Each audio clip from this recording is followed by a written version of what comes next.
Petición. Buenas tardes, sean bienvenidos hermanos, el Señor les bendiga, qué gusto de verles aquí nuevamente y sean todos ustedes bienvenidos. Hermana Gloria, el Señor le bendiga. Toño, bienvenido.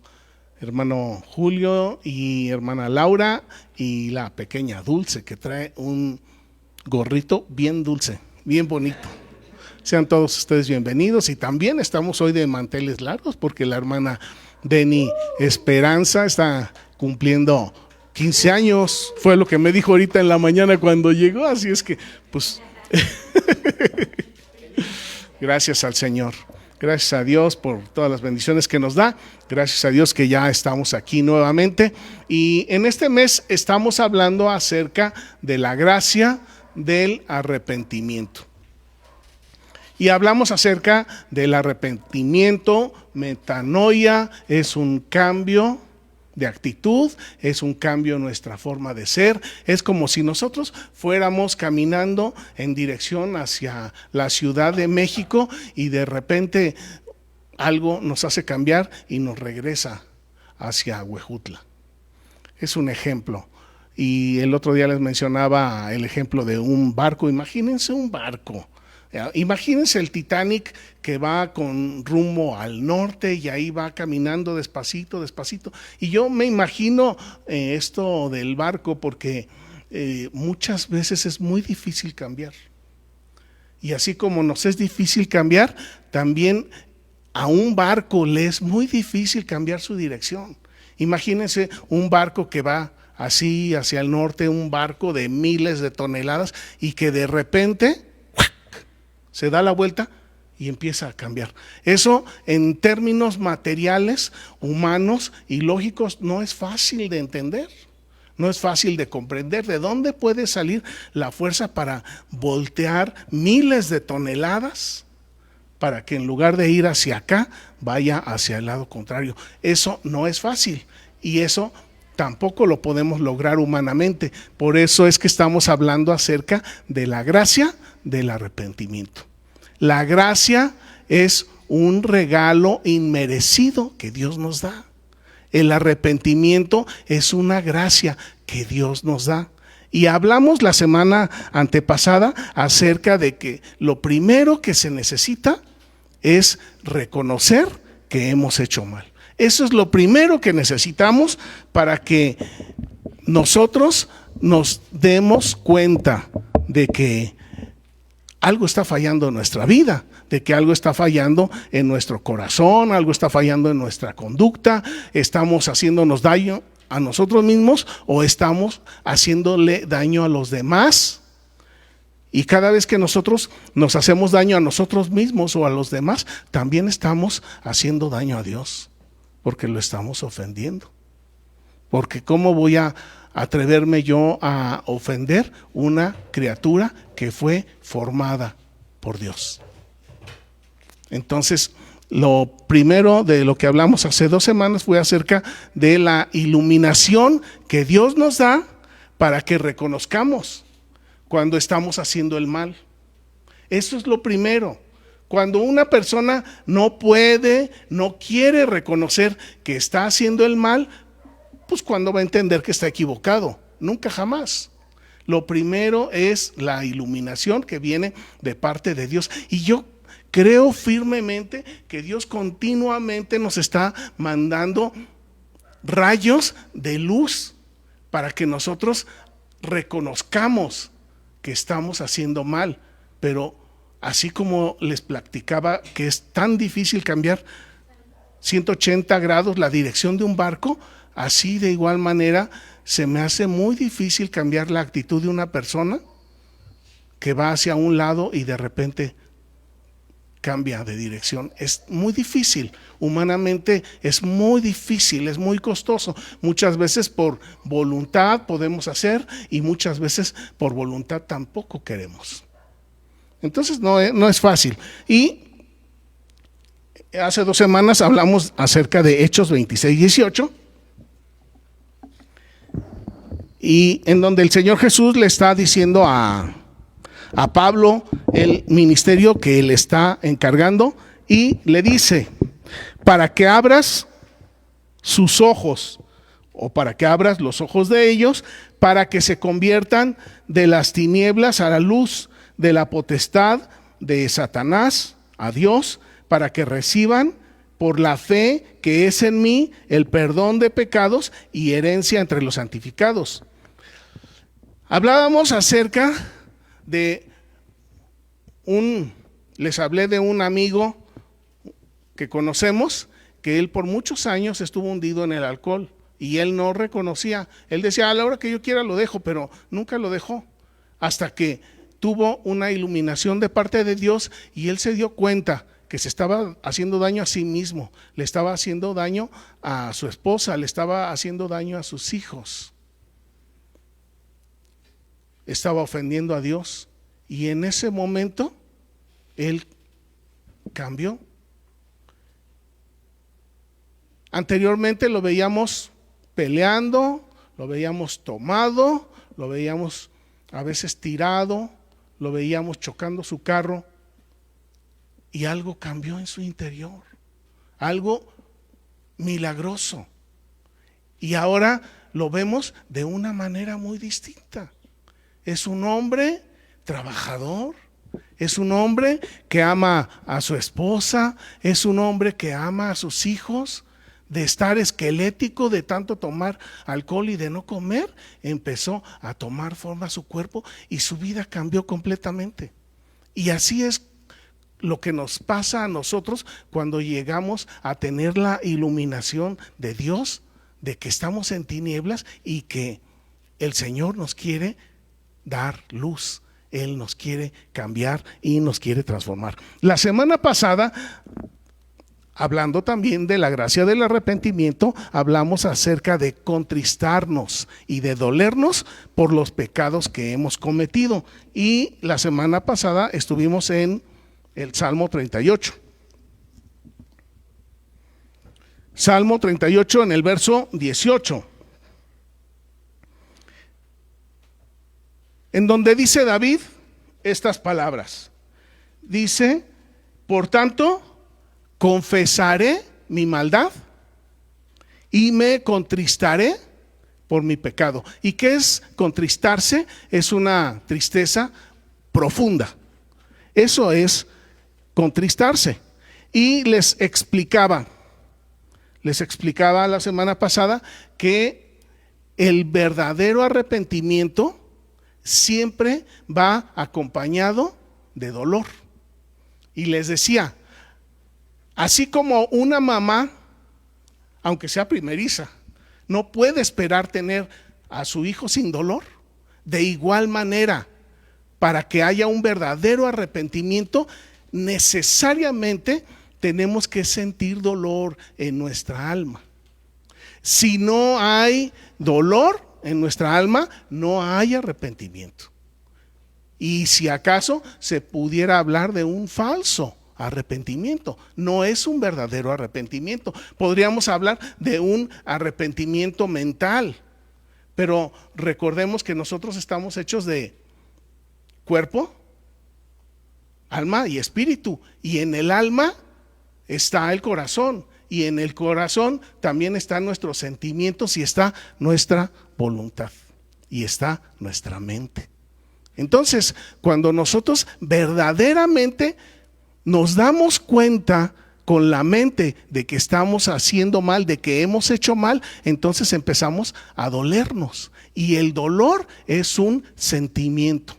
Hay quienes dicen que Dios solamente se mueve en el plano de la fe, y sí es cierto, pero no solamente en el plano de la fe.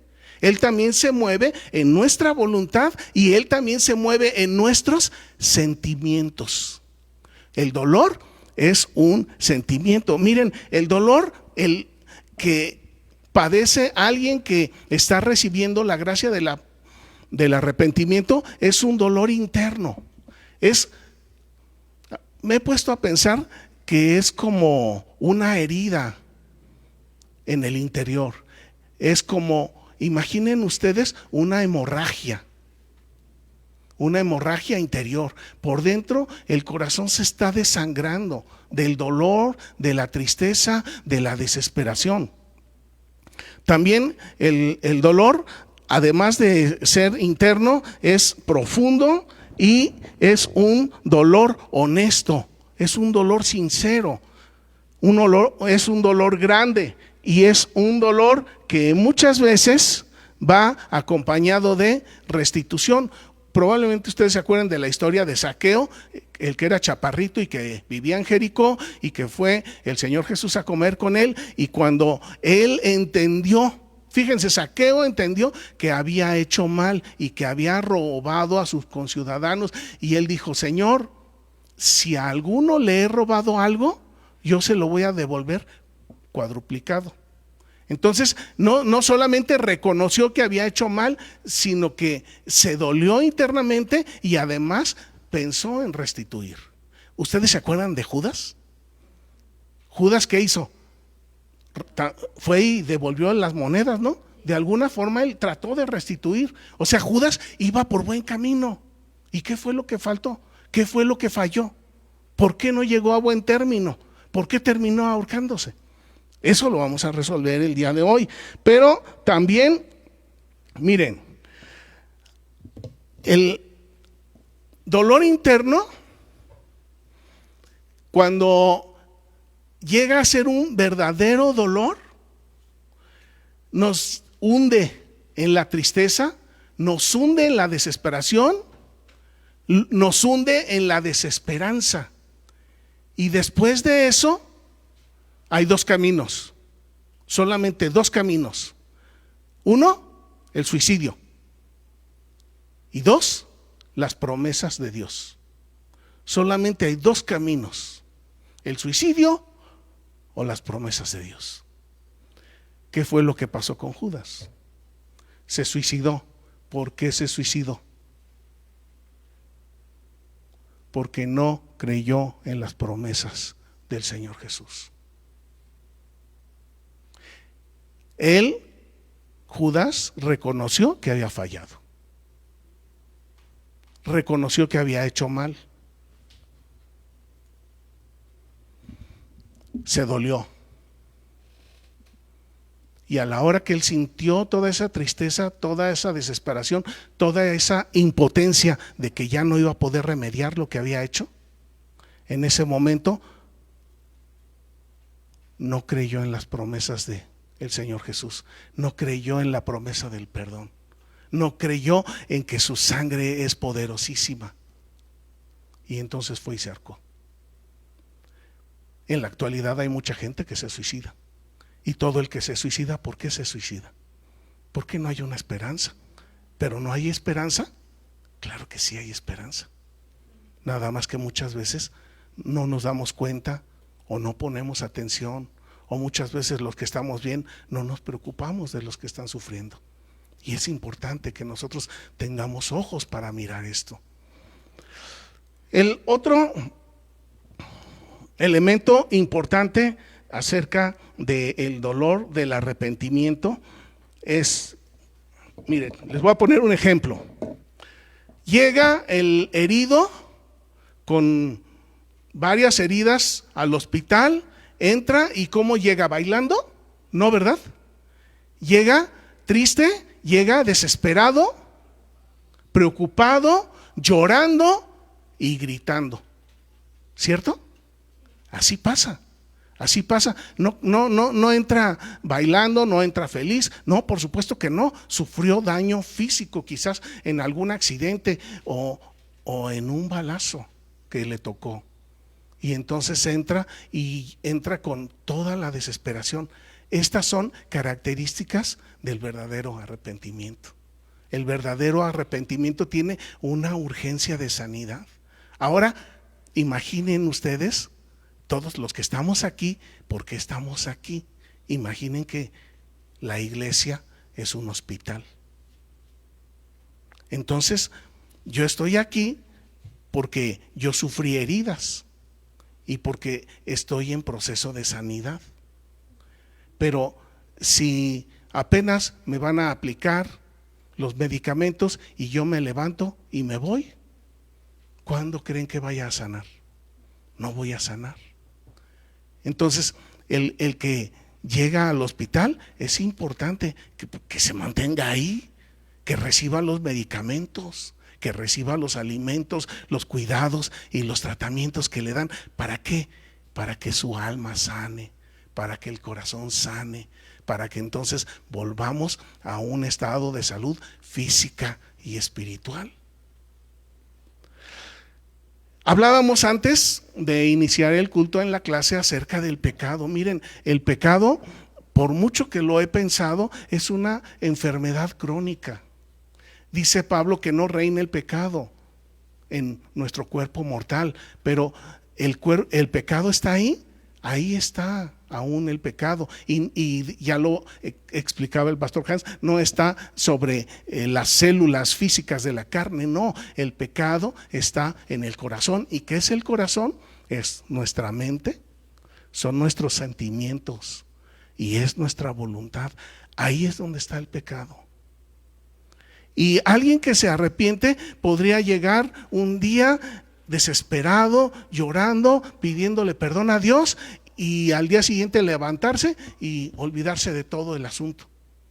Pero esto lo comparo con el cáncer, porque el cáncer, la gente pasa por muchos procedimientos dolorosos de quimioterapia, y cuando finalmente lo dan de alta, se va a su casa y le dicen: regresa en 3 meses.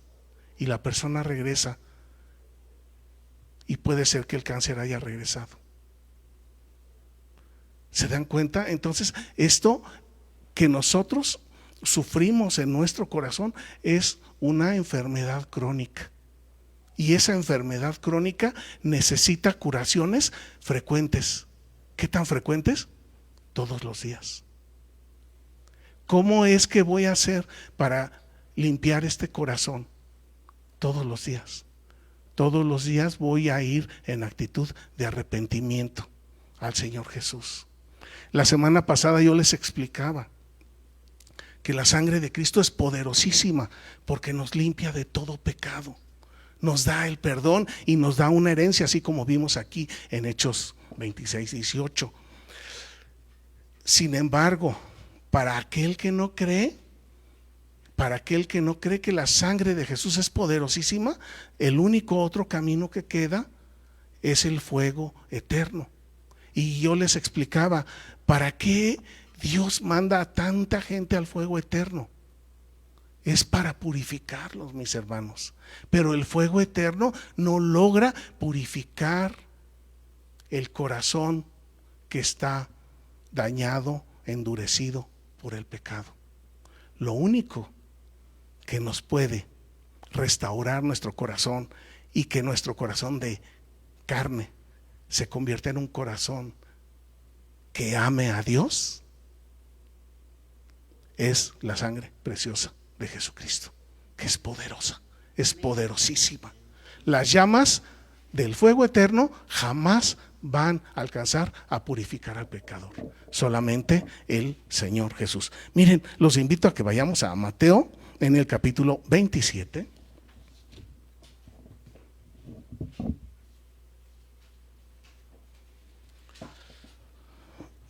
Mateo capítulo 27, verso 3. Regresamos al ejemplo de Judas.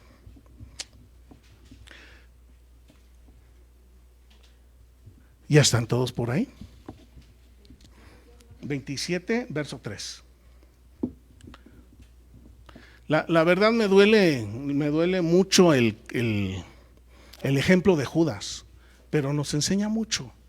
Nos enseña muchísimo, porque muchas veces nosotros nos comportamos como Judas, pero Judas ya no tiene más oportunidad. Nosotros sí la tenemos.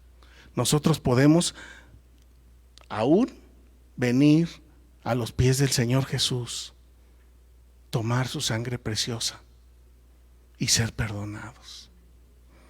Mire, Mateo 27:3. Entonces Judas, el que había entregado al Señor Jesús, viendo que era condenado, devolvió arrepentido las 30 piezas de plata a los principales sacerdotes y a los ancianos. ¿A quién le devolvió las piezas de plata?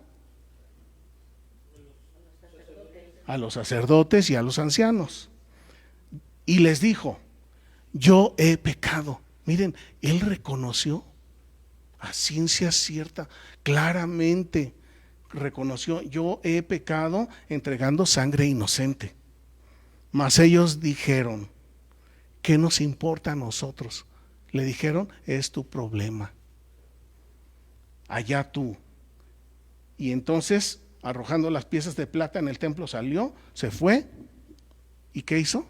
Se ahorcó. ¿Por qué se ahorcó? Porque no creyó en las promesas. Miren, Judas reconoció, se dolió, restituyó, le faltó pedir perdón, porque no creía en el Señor Jesús.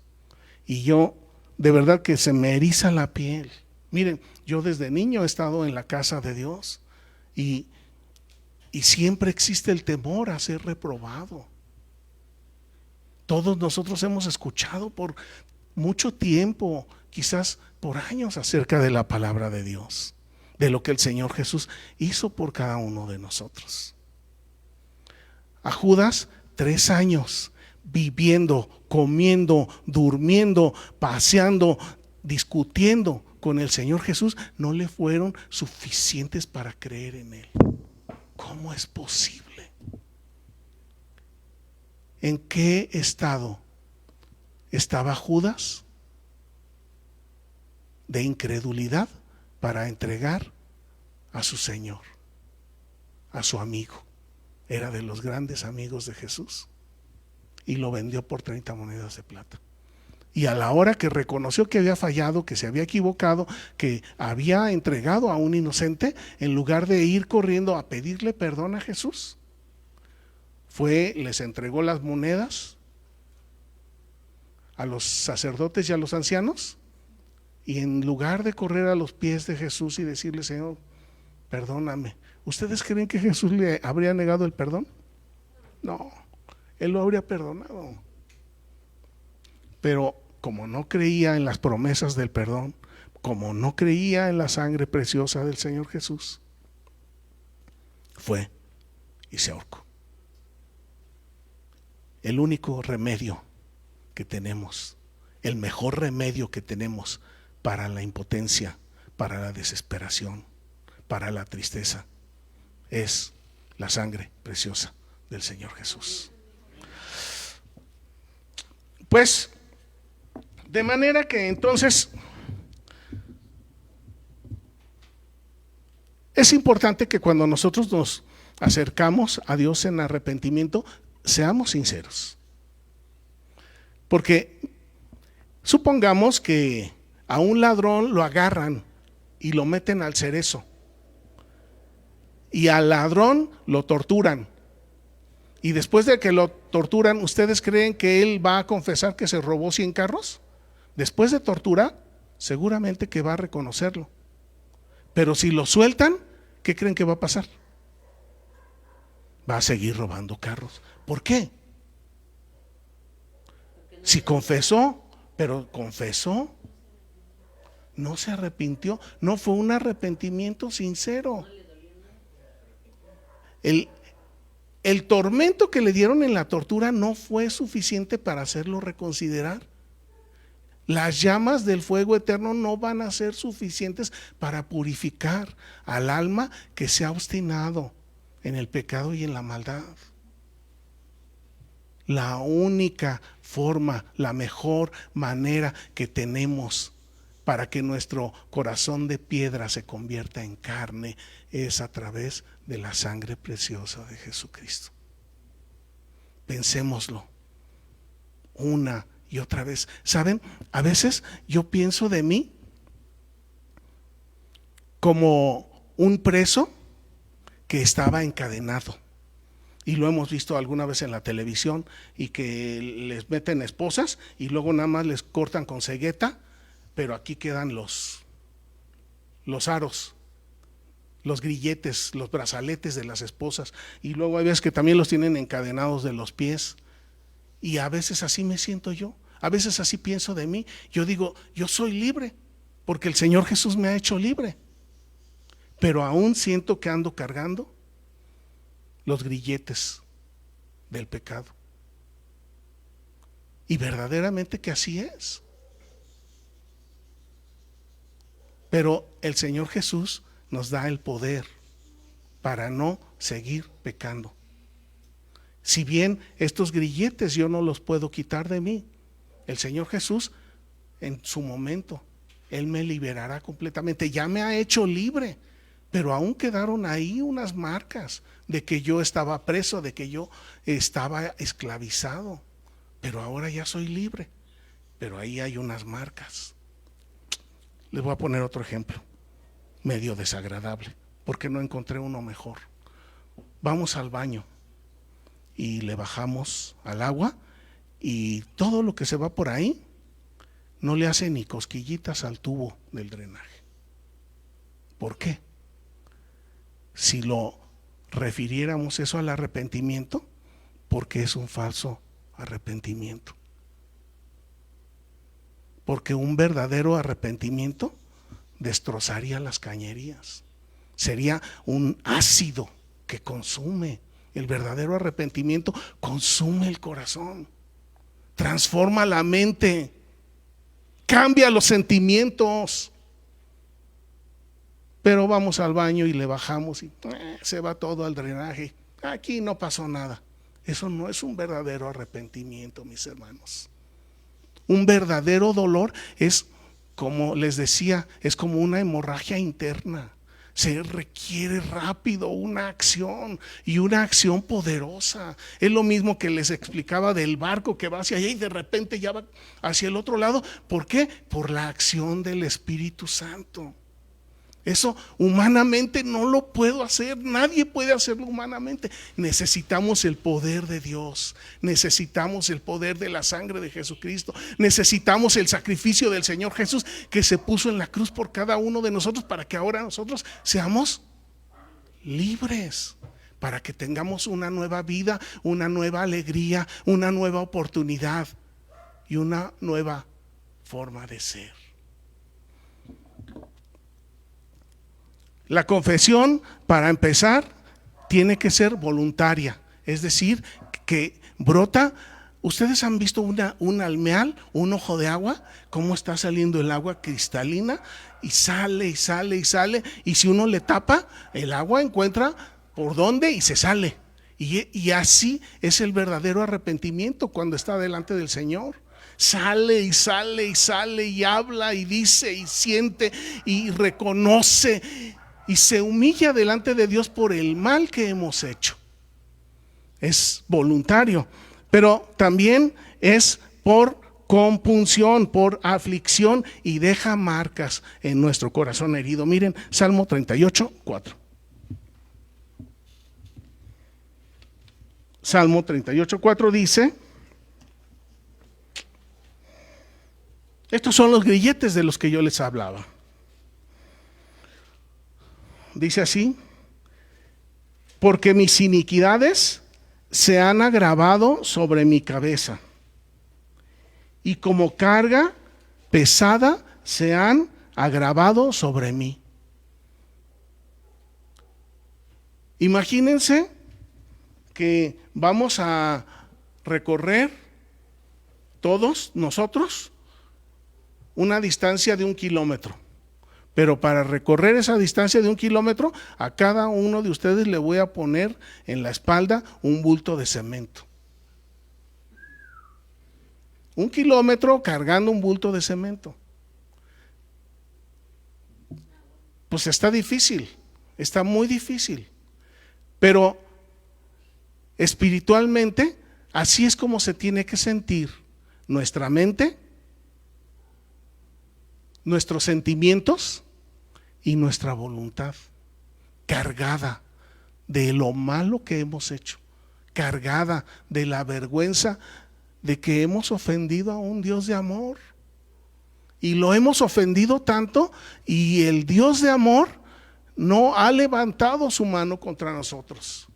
El Dios de amor ha soportado, ha esperado. El Dios de amor está mirándonos aún con amor, con misericordia, con paciencia. ¿Y por qué sé eso?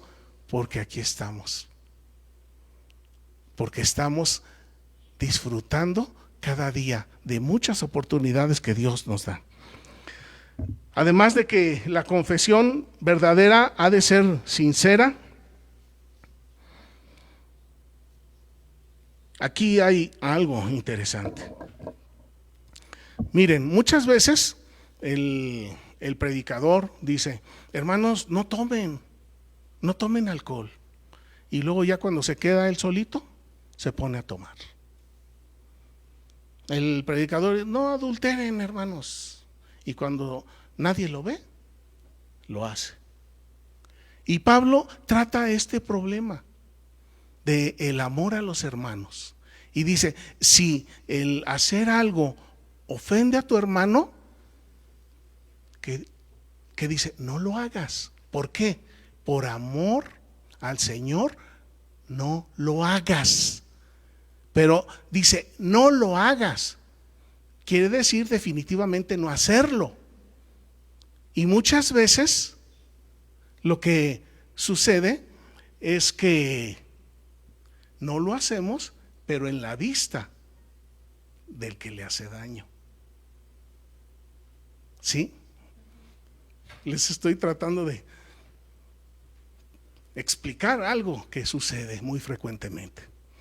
El papá le dice a su hijo: hijo, no está bien que digas mentiras, me tienes que hablar con la verdad. ¿Verdad que así dicen los papás? Sí. Y luego llega el abonero y toca la puerta y se asoma y dice: ay, es el abonero. Y le dice al mismo hijo o a la misma niña, le dice: ve y dile que no estoy.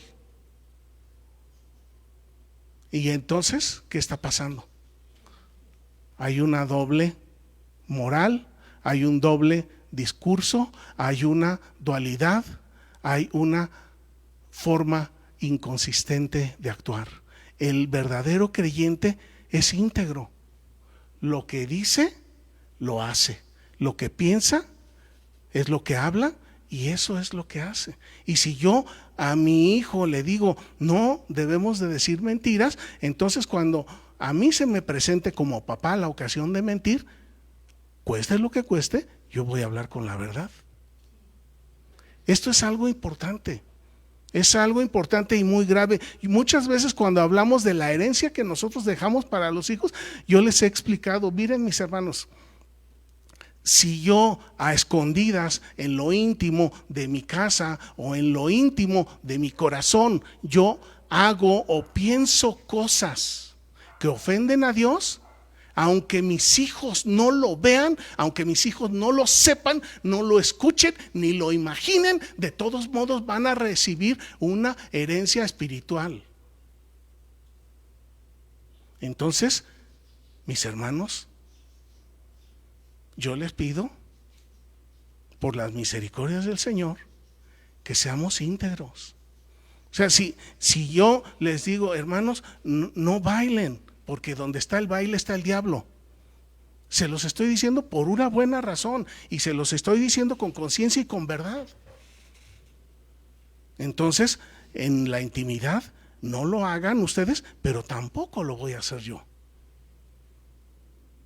Si yo les digo: hermanos, el tomar bebidas alcohólicas nos esclaviza, es porque así es, así lo hemos visto en la palabra, así hemos visto mucha gente, el alcohol, las drogas, aún la gula en la comida, son cosas que nos hacen daño, que nos esclavizan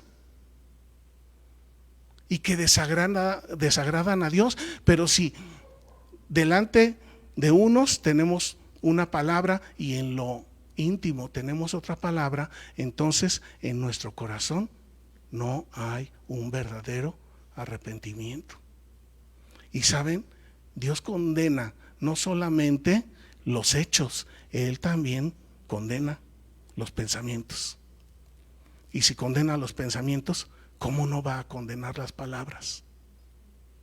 Y si nosotros no somos tan honestos, tan sinceros y tan puros como el Señor nos ayuda para hacerlo, nosotros estamos perjudicando a nuestros hijos, estamos perjudicando a la esposa está perjudicando al esposo y a los hijos, y todos estamos haciendo una ensalada de mentiras. Pero este no es el propósito del Señor Jesús. El Señor Jesús quiere que seamos íntegros, y esa integridad viene por una sinceridad cuando nosotros nos acercamos a Él. El verdadero creyente se duele tanto de sus pensamientos como el hombre malo se duele de los pecados descarados que anda haciendo. Porque para un hombre malo, con ya no cometer el pecado, cualquiera que ustedes gusten, pero para un verdadero y sincero hijo de Dios, vamos a ver lo que dice Pablo en Romanos 7, y con esto vamos a terminar el día de hoy.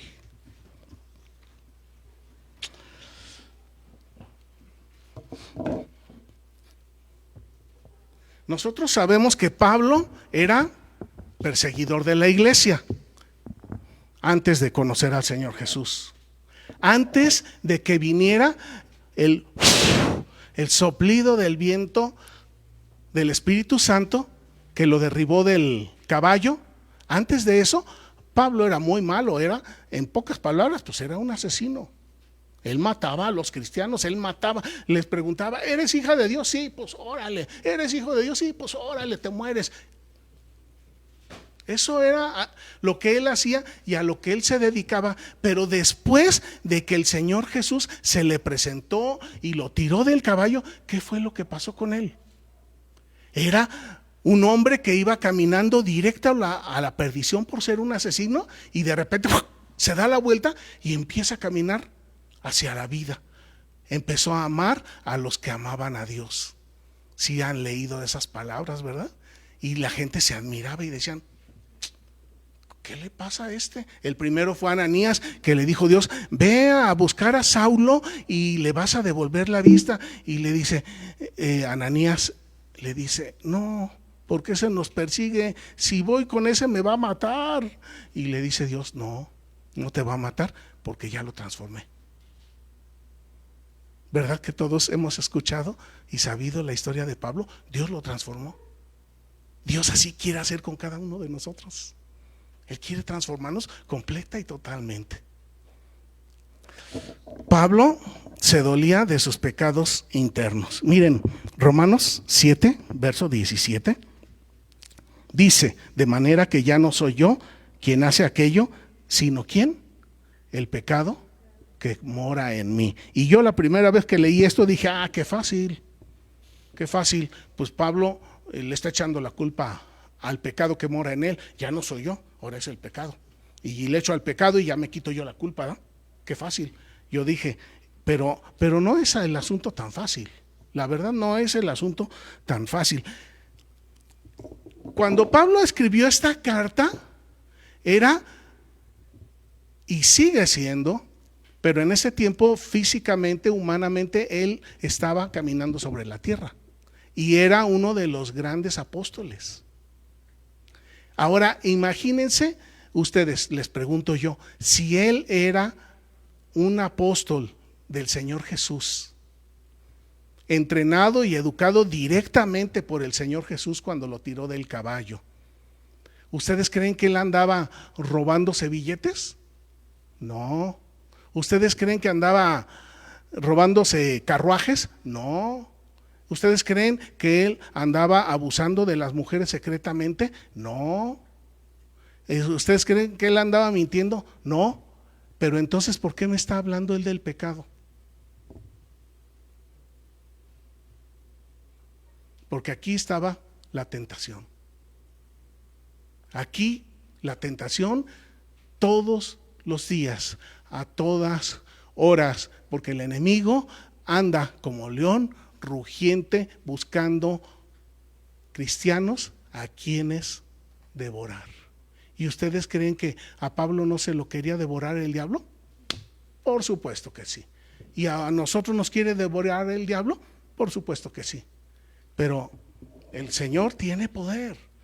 Si no, nos vamos por el suicidio, por la impotencia, por la incredulidad, pero sí tenemos la posibilidad, el privilegio, la bendición de ir corriendo al Señor Jesús, porque Él nos va a guardar, Él nos va a proteger, Él nos va a abrazar, Él nos va a dar paz, Él nos va a dar alegría, Él nos va a dar una nueva vida, Él nos va a dar el sustento, Él nos va a dar la vida eterna, Él nos da absolutamente todo.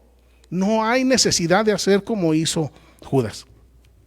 Verso 20 dice: si hago lo que no quiero, ya no lo hago yo, sino el pecado que mora en mí.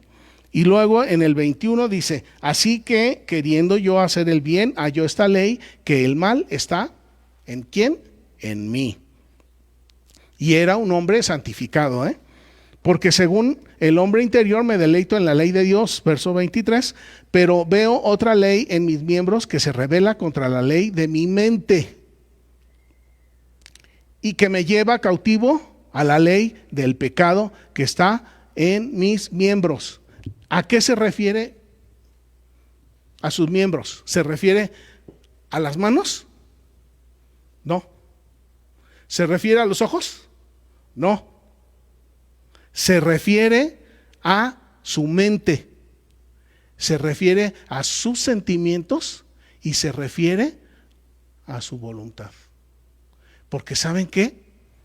El corazón es, lo veíamos en una de las predicaciones anteriores, así como del corazón salen todos los malos pensamientos y las malas acciones, del corazón salen todos los buenos pensamientos y las buenas acciones cuando estamos en la gracia del Señor Jesús. Y entonces los ojos, ¿qué hacen? Son instrumentos. Y las manos, ¿qué hacen? Son instrumentos. Y la boca, la lengua, ¿qué hace?